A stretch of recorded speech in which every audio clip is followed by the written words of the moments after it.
Ito na naman, isang bagong teknik. Ayan.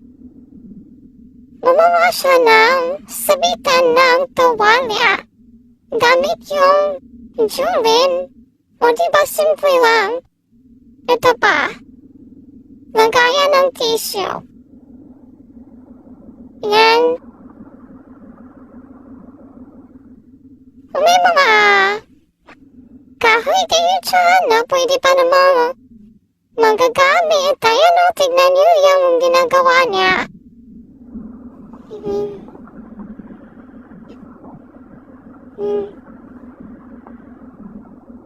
Simple lang, diba? Napaka-simple lang gawin. Ayan o.